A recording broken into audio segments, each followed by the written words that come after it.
بسم اللہ الرحمن الرحیم. السلام علیکم everyone. Welcome back to the channel Urdu Novel Archive. I'm here back today after a long time.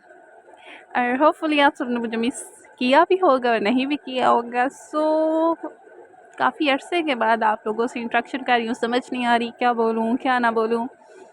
سو وہ لوگ جو مجھے مس کرتے رہے ہیں, تھینک یو سو مچ. اور تھوڑا بہت ہی کافی زیادہ یہ ناول ڈیلے ہو چکا ہے, مگر انشاءاللہ بہت ہی جلد یہ آج کل میں ختم کرتے ہیں. اس کو شروع کرتے ہیں آج کے ایپیسوڈ کو بنا کسی دیری کے. اس سے پہلے کہ آپ لوگ زیادہ ہائپر ہو جاؤں کہ اتنے دنوں بعد ایپیسوڈ ملی اور اس میں بھی اتنی ساری باتیں. Oh my god, relax. And first of all guys wish me very very luck, because یہ جو ہالیڈیز پہ میں گئی تھی it was my writing period, so hope you all wish me luck. So novel name Kalbe Sar is Kalam, Urdu novel Archive by Ami writes. دروازہ ہلکی سی کھٹاک کے ساتھ کھلا اور ہانیہ تیزی سے کمرے میں داخل ہوئی. چند لمحے ٹھٹک کا وہ بیڈ کے کنارے آ بیٹھی. سانسوں کی بے ترتیبی اس کے اضطراب کی گواہ تھی. کیا بات ہے, سب خیریت ہے؟ انم نے ولی کو آہستگی سے تھپکتے ہوئے چونک کر ہانیہ سے پوچھا. دوسری طرف سے کوئی جواب نہ آیا, بس ایک دبی ہوئی سسکی فضا میں ابھری. انم فوراً اٹھی, آہستگی سے گہری نیند سوئے ولی کو بیڈ پر لٹایا اور ہانیہ کے قریب آ کر بیٹھ گئی. ہانی کیا ہوا ہے سونے, ایسے کیوں رو رہی ہو؟ اسے روتا دیکھ کر انم نے لاڈ سے پوچھا, جس پر ہانیہ کی سسکیوں میں اضافہ ہوا تھا. انم مزید فکر مند ہوئی. ابھی کچھ دیر پہلے ہی تو وہ ولی کو اس کے حوالے کر کے مطمئن سی کھانا کھانے گئی تھی, اور اب اتنا وقت بھی نہیں گزرا تھا کہ وہ پہلا لقمہ اٹھا پاتی, اور پھر وہ اس قدر بے چین ہو کر واپس کیوں لوٹ آئی تھی. انم کو سوچ کر بے چینی ہوئی. اس نے اسے اپنے بازوں کے سار میں بھر لیا. ہانیہ کیا بات ہوئی ہے, کچھ تو بتاؤ, کسی نے کچھ کہا ہے تم سے؟ انم نے پھر سے پوچھا. ہانیہ کے رونے میں شدت آتی چلی گئی. اسے یوں ٹوٹ کر روتا دیکھ کر انم بے حد گھبرا چکی تھی. ہانیہ تو پہلے ہی سب کی لاڈلی تھی, اور اب بلاج کی موت کے بعد تو اس کا خیال اور بھی نازک شیشے کی طرح رکھا جانے لگا تھا. اب اسے اس حال میں دیکھنا انم کے لیے ناقابل برداشت ہو. خدایا, ہانیہ ہوا کیا ہے, کچھ تو بولو. مجھے اکیلا چھوڑ دیں پلیز, سوں سوں کرتی ہانیہ نے چہرہ موڑ کر بھاری بوجھل آواز میں کہا. شدت سے رونے کے سبب اس کی ہچکیاں بن گئی تھی. ہرگز نہیں, اس حال میں تو تمہیں اکیلا نہیں چھوڑ سکتی, پہلے بتاؤ آخر ہوا کیا ہے. انم نے نرمی سے اس کا رخ اپنی طرف موڑا. اس کے اسراری لہجے نے ہانیہ کے ضبط کے سارے بندھن توڑ دی. وہ بے اختیار اس کے سینے سے آ لگی. انم نے مضبوطی سے اس نے اپنی باہوں میں لے لیا. اس کے بالوں پر آہستگی سے ہاتھ پھیرتے ہوئے اسے دل کھول کر رونے دیا. کچھ زخم لفظوں سے نہیں, خاموش سہارے سے بھی بھرے جاتے ہوں. بھابھی, کیا میں آپ سب پر بوجھ ہوں؟ کیا میرا بیٹا بھی بوجھ ہے؟ رو کر کچھ ہلکا ہونے کے بعد وہ پیچھے ہٹی اور گھراتی ہوئی آواز میں بولی. بڑوں کی چوری چھپے سنی باتوں نے اس کے دل میں یہی پہلا وسوسہ جگایا تھا, اور اس خیال نے اسے اندر سے توڑ کر رکھ دیا تھا. حالات کی سنگینی نے اسے غیر معمولی طور پر جذباتی بنا دیا تھا. بالکل نہیں, یہ کیسی باتیں کر رہی ہو تمہانی, اور کس نے تمہیں یہ کہہ دیا کہ تم دونوں ہم پر بوجھ ہو؟ انم کی آواز میں اضطراب صاف چلکا تھا. ماتھے پر ناگواری کی شکن ابھر آئی. اتنی محبت اور توجہ کے باوجود یہ خیال ہانیہ کے دل میں کیسے جگہ بنا گیا تھا؟ وہ اپنوں کی شفقت برے سائے تلے ہونے کے باوجود ایسی سوچ کیسے سوچ رہی تھی؟ انم کئی دنوں سے اس کے بدلے رویے کو محسوس کر رہی تھی, مگر آج اس کا اندر کا لاوا پھوٹا تو اصل وجہ سامنے آ گئی. وہ میری شادی کر رہے ہیں بھابھی, وہ ایسا کیسے کر سکتے ہیں, وہ بھی مجھ سے پوچھے بغیر. کہتے کہتے ہانیہ ایک بار پھر پھوٹ کر رونے لگی, جبکہ انم تو جیسے ساکت ہو گئی. یہ خبر اس کے لیے یکسر غیر متوقع تھی. ایسے کیسے ممکن ہے؟ تمہیں غلط فہمی ہوئی ہوگی. میں صرف اور صرف بلاج کی ہوں, کسی اور سے شادی کا تصور بھی نہیں کر سکتی. تمہیں کیسے پتا چلا؟ کس نے کہا اور کس سے کر رہے ہیں شادی؟ حیرت اور اضطراب کے ملے جلے احساس کے ساتھ انم نے ایک ہی سانس میں کئی سوال داغ دیے. میں ایسا کبھی نہیں ہونے دوں گی, اپنے بیٹے پر کسی سوتیلے باپ کو مسلط نہیں ہونے دوں گی. جذبات کی شدت سے ہانیہ کی آواز پر آ گئی. صرف سوجی ہوئی آنکھوں سے اس نے اپنے بستر پر بازو پھیلا کر پرسکون سوئے ولی اسکندر کو دیکھا, گویا اپنے دل کا اٹل ارادہ باندھ لیا ہو. پہلے یہ تو بتاؤ, کس نے تم سے یہ کہا سب, اور کس سے شادی کی بات ہو رہی ہے؟ ہو سکتا ہے تمہیں کوئی غلط فہمی ہوئی ہو. انم ابھی تک اس بات پر یقین نہیں کر پا رہی تھی. خبر اتنی ہی غیر متوقع تھی. ابھی ولی کے پیدائش کو 1.5 ماہ ہی تو گزرا تھا, اوپر سے گھر میں ایسی کسی بات کا تذکرہ اس کو سامنے کبھی نہیں آیا تھا. مجھے کوئی غلط فہمی نہیں ہوئی، میں اپنے کانوں سے سن کر آ رہی ہوں۔ سب ڈرائنگ روم میں بیٹھے میرے اور ولی کے بارے میں بات کر رہے تھے۔ میں نے کان لگا کر سنا تو پتہ چلا کہ وہ علی ایمان کا بھائی جذباتی انداز میں ہاتھ ہوا میں لہرا لہرا کر بتاتی ہوں ہانیہ کی آواز لڑکھڑا گئی، حلق میں پتھر کی سی چبھن ہوئی۔ اس نے تھوک نکل کر بات جاری رکھی۔ میں نے اپنی آنکھوں سے اسے بابا سے بات کرتے دیکھا اور وہ اور اس کا بھائی میرے رشتے کی بات کرنے آئے، اور بابا نے بغیر مجھ سے پوچھے ہاں بھی کر دی ہے۔ اب بتائیں بھابھی، اگر میں بوجھ نہیں ہوں تو پھر یہ جلدی کیوں؟ کسی کی محض ہلکی سی توجہ پر وہ یوں بغیر سوچے سمجھے کیسے ہاں کر سکتے ہیں؟ ابھی مجھے بیوہ ہوئے کتنا ہی وقت گزرا ہے کہ انہیں دوبارہ میری شادی کی ضرورت پڑی ہے؟ کیا میرے احساسات، میری ذہنی حالت کا کسی کو بھی ذرا سا بھی خیال نہیں؟ ہانیہ کے لیے اس حقیقت کو قبول کرنا گویا حلق میں تیزاب اتارنے کا مترادف تھا۔ اس کا غم آہستہ آہستہ غصے میں ڈلتا جا رہا تھا، اس کا جسم ہولے ہولے لرزنے لگا تھا۔ انم اس کی باتیں سن کر بالکل خاموش ہو گئی تھی۔ سب کچھ اس قدر اچانک ہوا تھا کہ وہ خود بھی کسی حتمی نتیجے تک نہیں پہنچ پا رہی تھی، جبکہ ہانیہ سر جھکائے ایک بار پھر رونے میں محو ہو گئی۔ اچھا تم رو مت، بابا کو جتن جانتی ہو تمہاری مرضی کے بغیر کچھ بھی نہیں ہوگا، بے فکر ہو۔ انم نے اس کا ہاتھ تھام کر نرم لہجے میں اسے تسلی دی اور معاملے کی حقیقت جاننے کے ارادے سے کمرے سے باہر چلی آئی۔ اس کا روح ڈرائنگ روم کی جانب تھا۔ پیچھے ہانیہ آنسوؤں کے بیچ بیڈ سائڈ ٹیبل پر رکھی بلاج کی مسکراتی تصویر کو مصنوع نظروں سے دیکھ رہی تھی۔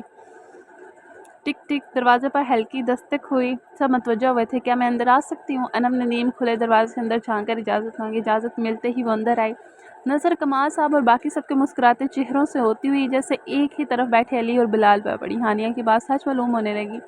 سب کو سلام کرتی وہ خاموشی سے صوفیہ بیگم کے ساتھ جا بیٹھی۔ کمال صاحب اپنے چہرے پر سرشار مسکراہٹ لیے سماتے ہوئے، انم بیٹی، ہم نے ہانیہ کا رشتہ علی کے ساتھ طے کر دیا۔ سب سے بڑی خوشی کی بات یہ ہے کہ ولی بھی ہانیہ کے ساتھ رہے گا۔ علی کو اس پر کوئی اعتراض نہیں۔ کمال صاحب غیر معمولی حد تک مطمئن لگ رہے تھے، جیسے زندگی کی کئی تھکنے ان کے چہرے سے اتر کر سکون پا گئے۔ لیکن ہانیہ کا اعتراض ہے بابا؟ انم کی دھیمی آواز کمرے میں گونج گئی اور ایک لمحے کے لیے سب نے چونک کر انم کو دیکھا۔ ہانیہ کو اس رشتے پر اعتراض ہے؟ وہ ابھی کچھ دیر پہلے آپ لوگوں کی باتیں سن چکی ہے اور اب اپنے کمرے میں بیٹھی روئے جا رہی ہے۔ انم کی بات پر کمرے میں گہرا سکوت چھا گیا تھا، سب کے چہروں پر پریشانی کے سائے لہرا گئے۔ معاملہ اتنا سادہ نہیں تھا جتنا کمال صاحب نے سمجھ رکھا تھا۔ صوفیہ بیگم نے جتلاتی نگاہوں سے کمال صاحب کی طرف دیکھا۔ یہی بات وہ بارہا سمجھانے کی کوشش کرتی رہی تھی، مگر اب جا کر سب کو اس کی سنگینی کا احساس ہو رہا تھا۔ میرے خیال میں تایا جان سب سے پہلے ہانیہ کی رضامندی معلوم کرنی چاہیے۔ کمال صاحب کو گہری سوچ میں ڈوبا دیکھ کر بلال نے بھی کچھ دیر توقف کے بعد کہا۔ انہوں نے سر اس بات میں لائے، پھر ہلکی سی مسکراہٹ کے ساتھ علی کو دیکھ کر تسلی دینے لگے۔ پریشانی کی کوئی بات نہیں، وہ میری بیٹی ہے اور جانتی ہے کہ میں کیا صحیح سمجھتا ہوں۔ میرا فیصلہ وہ مان لے گی، بس ابھی اچانک سب کے سامنے آئے اس لیے جذباتی ہو گئی ہے۔ ظاہر ہے یہ سب آسان نہیں ہوتا۔ ابھی جان کے چہرے پر ہانیہ کے لیے فکر مندی صاف نظر آ رہی تھی۔ آپ لوگ یہاں بیٹھے، ہم تھوڑی دیر میں بات کر کے آتے ہیں۔ کمال صاحب اٹھے اور آنکھوں سے صوفیہ بیگم کو بھی ساتھ چلنے کا اشارہ دیا۔ میں نہیں، اٹس اوکے تایا جان، بعد میں آرام سے ڈسکس کر کے مجھے بتا دیجیے گا، کوئی جلد نہیں۔ اور ویسے بھی میں نہیں چاہتا کہ ہانیہ پر کسی قسم کا دباؤ، اسے تھوڑا وقت دیجیے۔ میں سمجھ سکتا ہوں کہ یہ قبول کرنا اس کے لیے کتنا مشکل ہے۔ علی لمحہ بھر رکا، اور اگر وہ انکار بھی کرے تو پلیز اس پر کوئی دباؤ نہ ڈالے، مجھے اس کا ہر فیصلہ قابل قبول ہے۔ بلال اور علی نے فیصلہ کرنے میں آسانی کر دی تھی۔ کمال صاحب پرسکون سے مسکرائے، پھر دونوں سے مصافحہ کیا اور وہاں سے نکل گئے۔ اس نے ہاتھ میں تھامی ہوئی فریم شدہ تصویر کو جھک کر چوما، چہرہ اٹھایا تو ایک آنسو آنکھ کی دہلیز توڑتا ہوا گال پر پھسلا، شیشے کے فریم سے چلے گا۔ آپ اتنی جلدی کیوں چلیں گے؟ کیوں مجھے اور ہمارے بیٹے کو اس دنیا میں تنہا چھوڑ کے؟ آپ نے تو وعدہ کیا تھا نا ہمیشہ میرے ساتھ رہیں گے۔ جھوٹ بولا تھا آپ نے۔ ہانیہ قلب زدہ لہجے میں بلاج کی ہبرو مسکراتی تصویر سے مخاطب تھی۔ ہنی صرف آپ کی بلاج، آپ کی جگہ کسی دوسرے کو تصور میں بھی نہیں لا سکتی۔ میں آپ کو کبھی نہیں بول سکتی بلاج، کبھی بھی نہیں۔ اس کی سرگوشیوں میں ڈوبے غم سے لرزتے جملے کمرے میں داخل ہوتے کمال صاحب اور صوفیہ بیگم سن چکے تھے۔ ایک لمحے میں تو دونوں کی آنکھیں نمکین پانی سے بھر گئیں۔ کمال صاحب نے دہلیز پر چند ثانیہ ٹھہر کر گہری سانس اندر کھینچتے خود کو سنبھالا، پھر دروازے پر ہلکی سی دستک دی۔ دستک کی آواز پر ہانیہ چونکی ضرور، مگر پلٹ کر نہیں دیکھا۔ اندر آنے والا کون تھا وہ جان چکی تھی۔ اس نے خاموشی سے آنکھوں سے بہتے آنسو صاف کیے اور بلاج کی تصویر کو دوبارہ سائڈ ٹیبل پر سجا دیا۔ کمال صاحب آگے بڑھے اور تصویر اٹھا لی۔ اب وہ نگاہوں میں دنیا بھر کی ویرانی سمیٹے بلاج کی تصویر کو دیکھ رہے تھے۔ صوفیہ بیگم ہانیہ کے پاس بیٹھی اور اپنی بازو اس کے گرد محبت بھرے حصار کی صورت میں باندھی، وہ سر جھکائے خاموش بیٹھی تھی۔ اس کے انداز میں ہلکی سی ناراضگی جھلک رہی تھی۔ ہم میں سے کوئی بھی اسے کبھی نہیں بھول سکتا۔ انگلی کے پوروں سے تصویر چھوتے ہوئے کمال صاحب کے لہجے میں درد گھلا ہوا تھا۔ ہانیہ نے سر اٹھا کر ایک نظر باپ کو دیکھا، جن کا چہرہ ضبط کرتے ہوئے سرخ اور آنکھیں آنسو سے بھر چکی تھی۔ چہرہ موڑ کر انہوں نے آستین سے آنسو پونچھتے روح ہانیہ کی جانب موڑا تو اب چہرہ پر امید بھری مسکراہٹ چمک رہی تھی۔ تصویر کو سائڈ ٹیبل پر رکھتے وہ ہانیہ کے سامنے زمین پر پنجوں کے بل بیٹھ کے بابا۔ ہانیہ سنبھل پر چونک گئی۔ باپ کو قدموں میں بیٹھا دیکھ کر اس کے روح پر بوجھ سا پڑ گیا۔ وہ پیچھے ہٹنے ہی والی تھی کہ کمال صاحب نے فوراً اس کے دونوں ہاتھ تھام لیے۔ چھوٹی سی تھی تم جب تمہارے پیر بھی زمین کو نہیں چھوتے تھے۔ کمال صاحب نے ہانیہ کے شفاف پیروں کو دیکھتے ہوئے کہا جو اب بیڈ پر بیٹھنے کے باوجود زمین پر جمے ہوئے تھے۔ وقت کتنی جلدی گزر جاتا ہے۔ وہ گہری سانس بھرتے ہوئے بولے۔ ہانیہ نام آنکھوں سے مسلسل ان کے چہرے کو دیکھ رہی۔ کوئی بھی باپ اپنی اولاد کا کام نہیں دیکھ سکتا بیٹا۔ میں نے اپنی طرف سے تمہارے لیے بہترین جوڑ ڈھونڈا تھا، ایسا سوچ جو تمہیں ساری زندگی صرف خوشیاں دے، مگر قسمت کے آگے کسی کی نہیں چلتی۔ وہ تمہیں ساری زندگی کی خوشی نہیں دے سکا، زندہ ہوتا تو ضرور دیتا، مگر اب سچ یہی ہے کہ وہ ہم میں نہیں رہا۔ بلاج کا اور تمہارا ساتھ یہی تک کا تھا۔ کمال صاحب کی آواز میں درد اور بے بسی گھلی ہوئی تھی۔ ان کی آخری بات نے ہانیہ کو رلا دیا۔ انہوں نے ہاتھ بڑھا کر اس کے نام گالوں کو محبت سے صاف کیا۔ کوئی بھی باپ اپنی بیٹی کے لیے غلط فیصلہ نہیں لیتا بیٹا۔ میں جانتا ہوں کہ میری بیٹی اس وقت کس حال میں ہے، اور یہ بھی جانتا ہوں کہ ایک بیٹے کے ہوتے ہوئے تمہارے لیے سب کچھ آسان نہیں ہے، مگر یہ زندگی بہت لمبی اور کٹن ہے، ایسے نہیں گزرے گی۔ میں نے سب پہلوؤں کو مد نظر رکھتے ہوئے یہ فیصلہ لیا۔ پہلا فیصلہ بھی تمہاری بہتری کی بنیاد پر کیا گیا تھا، اور اب یہ بھی تمہارے بھلے کے لیے کہہ رہا ہوں۔ جیسے پہلی بار اپنے باپ پر بھروسہ کیا تھا، اس بار بھی کر لو۔ تمہارے لیے تمہارے بابا کبھی غلط نہیں سوچ سکتے میرا بچہ۔ کمال صاحب نے ہانیہ کا چہرہ ہاتھ میں کے پیالے میں بھر کر اس کی آنکھوں میں دیکھا جہاں خاموش التجا تھی۔ بے اختیار اس نے نفی میں سر ہلایا تھا۔ میں یہ نہیں کر سکتی بابا، مجھ میں ہمت نہیں ہے، میں بلاج کو اپنے دل سے نہیں نکال پاؤں گی، اور میں نہیں چاہتی کہ میں کسی اور کے نکاح میں ہوتے ہوئے۔ ہانیہ نے بات ادھوری چھوڑ دی، مگر ادھوری بات میں مکمل بامانی تھی۔ اس نے صاف انکار کر دیا، اور جو وجہ صوفیہ بیگم اور کمال صاحب کو سمجھ آئی وہ بالکل بجا تھی۔ میں جانتا ہوں بیٹی، کسی بھی عورت کے لیے آسان نہیں ہوتا اپنے شوہر کو بھولنا، مگر جذبات سے زیادہ تمہیں عقل مندی سے فیصلہ کرنا ہوگا۔ ابھی تم 24 کی بھی نہیں ہوئی، پوری زندگی آگے پڑی، اور یہ پہاڑ جیسی زندگی میں تمہیں ایسے تنہا گزارتے ہوئے نہیں دیکھ سکتا۔ اکیلی کہوں بابا، ولی ہے نا میرے ساتھ۔ اس نے شاید خود کو تسلی دی تھی۔ ولی کو بھی باپ کی ضرورت ہے بیٹا۔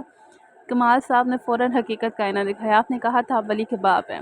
ہانیہ نے ان کی بات یاد کرائی تو وہ مسکرانے لگے۔ میں ہوں، ہمیشہ ولی کے ساتھ ہوں، لیکن بیٹا ولی جب بڑا ہوگا تو دوسروں کو دیکھ دیکھ کر اپنے گرد بھی ایک گھر جیسا ماحول دیکھنا چاہے گا، تو آپ دیجیے گا نا اسے وہ ماحول۔ اس کی سوچ کی گہرائی کس قدر تھی، اس بات کا اندازہ کمال صاحب کو بخوبی تھا۔ مزید کچھ بھی دلائل دینا غیر ضروری لگا تھا۔ وہ معاملات کی نوعیت کو، زندگی کے کٹن نشیب و فراز کو بھی سمجھ ہی نہیں پا رہی تھی، مگر جب وقت گزر جاتا تب سوائے پچھتاوے کے اس کے ہاتھ کچھ نہیں لگنا تھا۔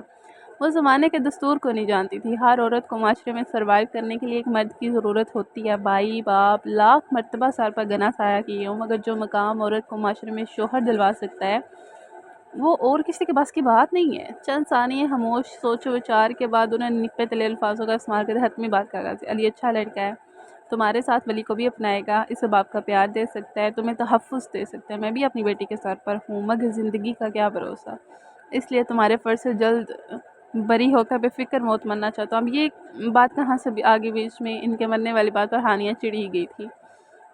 اب وہ اسے بلیک میل کر رہے تھے۔ بلاج نے مرتے وصیت کی تھی ہانیہ۔ کمال صاحب نے اس کے جنجلانے کو نظر انداز کرتے نیا مدعا بیان کیا۔ ان کی بات سن کر ہانیہ چونک گئی تھی۔ اس نے سوالیہ نظروں سے باپ کو دیکھا۔ اسے شاید پتہ چل گیا تھا کہ اس کی زندگی ختم ہونے والی ہے۔ عمر اور عاقب کی موجودگی میں اس نے وصیت کی تھی کہ اس کے بعد اس کی بیوی اور بچے کی ذمہ داری ولی کو سونپنا چاہتا ہے۔ وہ چاہتا تھا کہ اس کے مرنے کے بعد تم علی سے نکاح کر لو۔ یہ وصیت ہے اس کی، یہ جھوٹ ہے؟ ہانیہ بے اختیار بولی۔ اس پر خبر پر یقین کرنا ہی ناممکن تھا۔ ایک شوہر کیسے اپنی بیوی کو کسی اور کے حوالے کر سکتا ہے؟ ناممکن۔ یہ سچ ہے بیٹا۔ صوفیہ بیگم نے اس کے ہاتھ پر ہاتھ رکھتے بات کی تائید کی تو ہانیہ نے جھٹکے سے اپنا ہاتھ دور کیا۔ بے یقینی حد سے زیادہ تھی۔ نہیں، یہ جھوٹ ہے۔ انہیں کیسے پتا چلا بچے کا؟ میں نے نہیں بتایا تھا بابا، وہ اپنی جگہ سچی تھی۔ ہانیہ نے کب بلاج کو ماں بننے کی خبر سنائی تھی؟ وہ کسی غیر آدمی کا نام وہ اپنی بیوی کے ساتھ جوڑے گا؟ یہ بات سنتے ہی اسے ناگوارا اور سرے سے بے یقین گزری تھی، مگر اس کے گھر والے بھی اسے جھوٹ نہیں بول رہے تھے، یہ بات یقینی تھی۔ یہ میں نہیں جانتا کہ اسے کیسے پتا چلا، میں نہیں جانتا اس نے علی کا ہی نام کیوں لیا، مگر عاقب گواہ ہے اس بات کا بیٹا۔ مرنے سے پہلے بلاج نے عمر سے وعدہ لیا تھا کہ عمر تمہارا نکاح علی سے کروائے گا، اور عمر نے اسے وعدہ کر لیا تھا۔ اب وہ یہاں نہیں ہے، مگر میں ایک باپ کی نظر سے بھی دیکھوں تو مجھے بلاج کی وصیت میں کوئی یار نظر نہیں آتا۔ علی ایک اچھا لڑکا ہے بیٹا، میری خاطر نہ صحیح بلاج کی خاطر ہی مان جاؤ۔ کمال صاحب کے لہجے میں منت بھر آئی تھی۔ ان کی ساری بات سن کر ہانیہ گہری چپ سا چکی تھی، آنسو بھی ٹھنڈے پڑ چکے تھے۔ وہ جانتی تھی اس کے گھر والے بلاج کو لے کر اس سے کبھی بھی جھوٹ نہیں بول سکتے۔ کمال صاحب اس کی جانب سے جواب نہ پا کر نا امیدی سے اٹھ کھڑے ہوئے۔ صوفیہ بیگم نے گمسم بیٹھی ہانیہ کے سر پر پیار کر جانے کو اٹھ کھڑی ہوئی۔ وہ دونوں باہر جانے کو پلٹے جب پیچھے سے ہانیہ کی لرزتی بھرائی آواز کمرے میں گونجی، مجھے منظور ہے۔ کمال صاحب جھٹکے سے مڑے، ان کے چہرے پر خوشی و حیرانی کے ملے جلے تاثرات در آئے تھے۔ وہ فوراً اس کے قریب آئے۔ لیکن میری ایک شرط ہے۔ ابھی وہ پوری طرح سے خوش نہیں ہوئے تھے جب ہانیہ نے ڈیمانڈ رکھ دی۔ کیا؟ کمال صاحب اس کی ڈیمانڈ جانتے تھے۔ ان کا چہرہ سنجیدہ ہو چکا تھا۔ میرے تینوں بھائیوں کو منا کر اس گھر میں آپ واپس لے کر آئیں گے۔ ہانیہ کی شرط پر کمال صاحب نے مسکرا کر سر اسوات میں ہلا دیا۔ ہانیہ کو حیرانی کا جھٹکا سا لگا تھا، کہا وہ منتیں کرنے پر بھی نہیں مانتے تھے اور اب ایک بار بھی کہنے میں رضامند ہو گئے۔ اس کی حیرانی دیکھ کر کمال صاحب کی آنکھوں میں آنسو بھر آئے۔ وہ دھیرے سے ہانیہ کے قریب آ کر اس کے ساتھ بیٹھ گئے۔ اب کہ ہانیہ ان کے چہرے کو حیرت و نسنجی سے دیکھتی تھی۔ صوفیہ بیگم کے ساتھ بھی ویسے ہی تھے۔ تم لوگوں کو کیا لگتا ہے میں نے یاد نہیں کرتا؟ انہوں نے ہانیہ کو دیکھا تو منظر چونکا دینے والا تھا۔ ان کی آنکھوں سے آنسو بہہ نکلے۔ ہانیہ نے پہلی بار اپنے باپ کو روتے ہوئے دیکھا۔ وہ تڑپ ہی تو گئی تھی، جھٹ سے باپ کے آنسو صاف کیے تو وہ غم زدہ سا مسکرانے لگے۔ سامنے کھڑی صوفیہ بیگم ان کی ہم سفر تھی۔ دل میں کیا چاہ رہا تھا، وہ کیسا محسوس کر رہے تھے، سب سے آگاہ تھی۔ کمال صاحب کے اگلے کہے الفاظوں نے ان کے اندر موجود بیٹے کو ملنے کی تڑپ بڑھا دی تھی۔ عمر میرے جگر کا ٹکڑا ہے ہانیہ، اسے دیکھے بغیر مجھے بھی چین کی نیند نہیں آتی، مگر جو کر رہا ہوں وہ بھی ضروری ہے۔ اس نے جو ایمان کے ساتھ کیا وہ بھی بہت زیادہ غلط تھا، سزا کا مستحق ہے وہ۔ اسے اپنی سزا پوری کرنے دو، جب ہو جائے گی میں وعدہ کرتا ہوں اسے خود لے کر آؤں گا۔ کمال صاحب نے سنجیدگی سے بات پوری کی اور اس سے پہلے ان کا دل بیٹے کے لیے پگھل جاتا وہ سجے ٹکر اٹھے اور جلدی سے وہاں سے نکل گئے۔ اگر مزید رک جاتے تو یقیناً اندر کا زخم رسنے لگتا، جو کہ وہ نہیں چاہتے تھے۔ صوفیہ بیگم نے آگے بڑھ کر ہانیہ کا ماتھا چوم لیا۔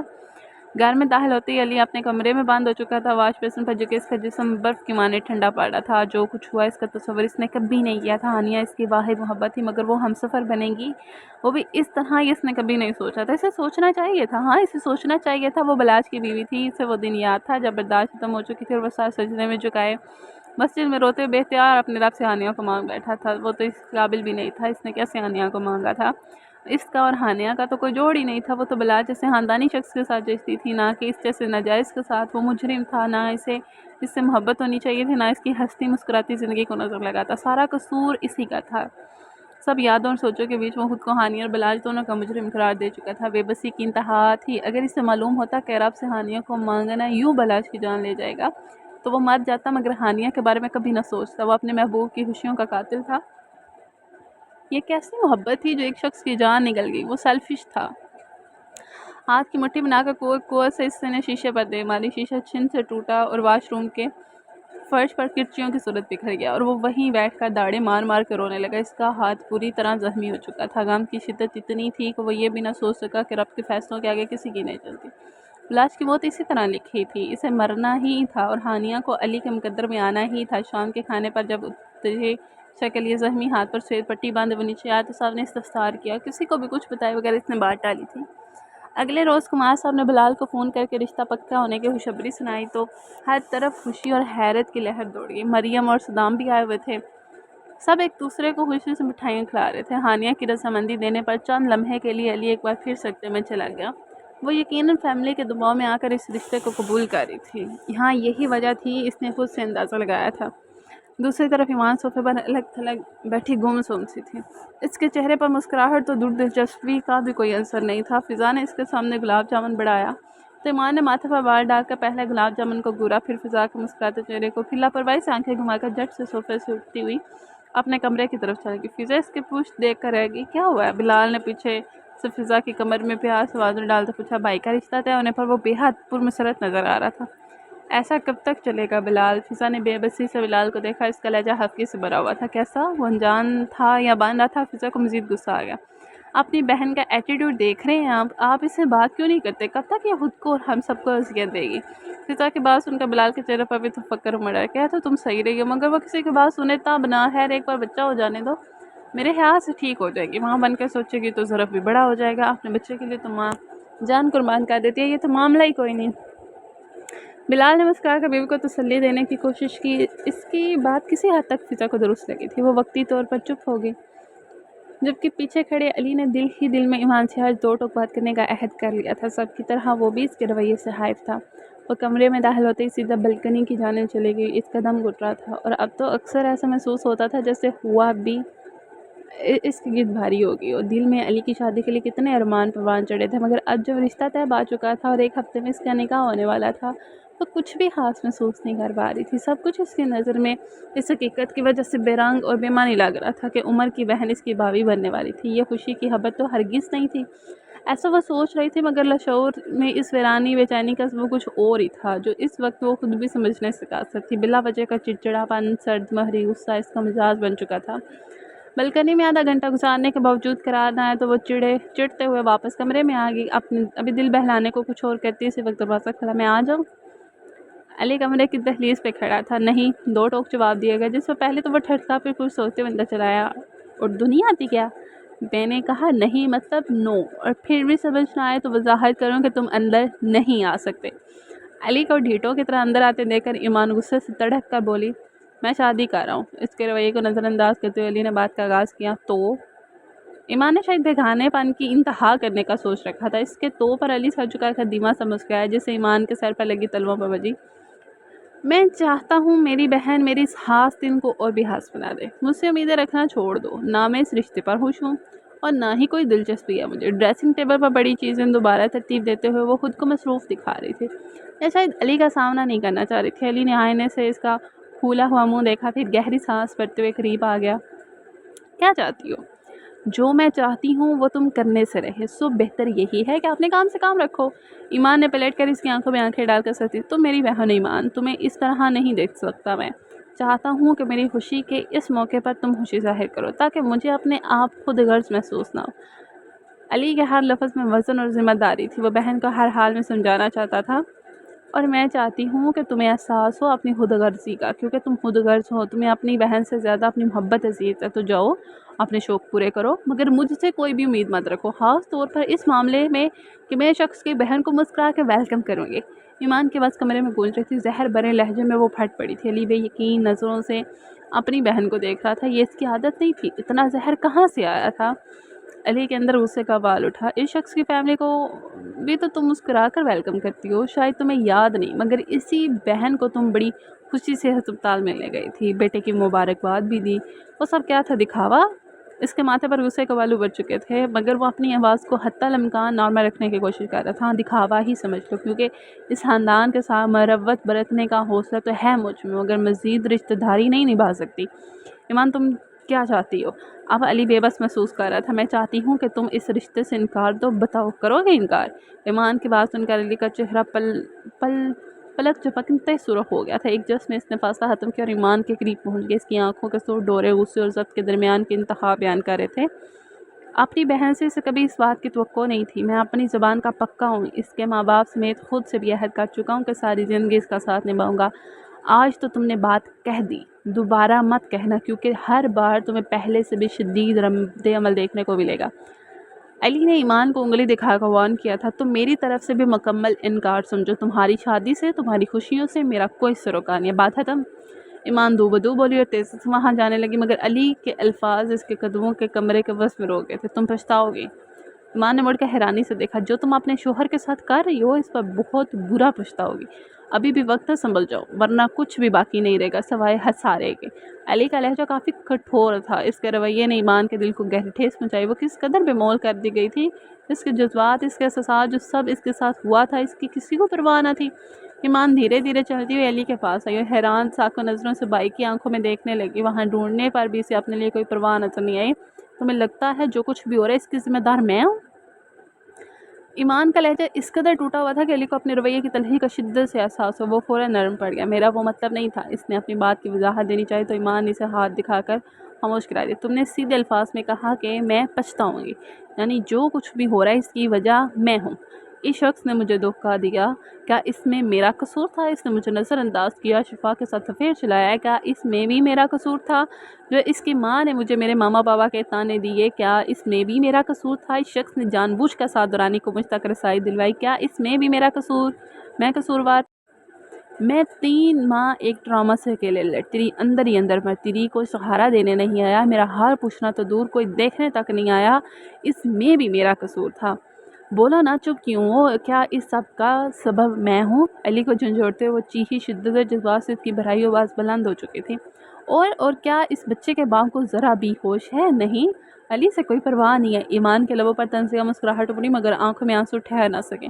اس کی معافی، اس کی تڑپ سب محض ایک ڈھونگ تھا، ایک وقتی اداکاری جو سب کے سامنے پڑنے والے ایک تھپڑ کی داغ نہ لا سکے۔ اس کی انا پر وہ ضرب اس قدر کاری تھی کہ اس نے پلٹ کر دیکھنا بھی گوارا نہیں کیا۔ وہ رکی، گہری سانس لی اور پھر طنزیہ ہنسی ہنس پڑی، حالانکہ اس کی آنکھیں آنسو سے لبالب تھی۔